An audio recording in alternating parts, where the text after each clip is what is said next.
જહાંગીરપુરા વિસ્તારમાં આવેલી સુમન વંદન પેટુ સોસાયટીમાં સોમવારે એક હૃદયદ્રાવક અને ચમત્કારિક ઘટના બની હતી। એક 3 વર્ષની બાળકી ચાલતા અચાનક સ્કૂલ વાનની આગળ આવીને વાનના પૈડા તેના પર ફરી વળ્યા હતા। આ ઘટનામાં બાળકીનો આબાદ બચાવ થયો હતો અને તેને સામાન્ય ઈજા પહોંચી છે। સમગ્ર ઘટના ત્યાં લગાવેલા સીસીટીવી કેમેરામાં કેદ થઈ હતી, જે જોઈને બાળકીના માતા-પિતા સહિત સૌ કોઈ ચોંકી ગયા હતા। આ ઘટના 8 સપ્ટેમ્બરના રોજ બની હતી। બાળકી અચાનક જ ચાલતા સ્કૂલ વાનની આગળ ઊભી રહી ગઈ હતી। આ સમયે વાન ચાલકનું ધ્યાન બાળકી પર ન પડતા તેણે વાન આગળ ચલાવી હતી અને બાળકી પર વાનના બંને પૈડા ફરી વળ્યા હતા। આ ભયાનક દ્રશ્ય સીસીટીવીમાં પણ દેખાઈ રહ્યા છે, પરંતુ કુદરતનો કરિશ્મા કહો કે ચમત્કાર, વાનના પૈડા જ બાળકીના શરીર પરથી ફરી વળ્યા છતાં તેને કોઈ ગંભીર ઈજા ન થઈ।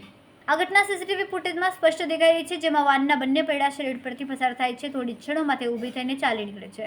આ કિસ્સો માતા-પિતા માટે એક મોટો બોધપાઠ સમાન છે કે બાળકોની સુરક્ષા માટે કેટલી સતર્કતા રાખવી જોઈએ। સદનસીબે આ ઘટનામાં કોઈ મોટી દુર્ઘટના બની ન હતી, પરંતુ તેના શ્વાસ થંભાવી દીધા હતા।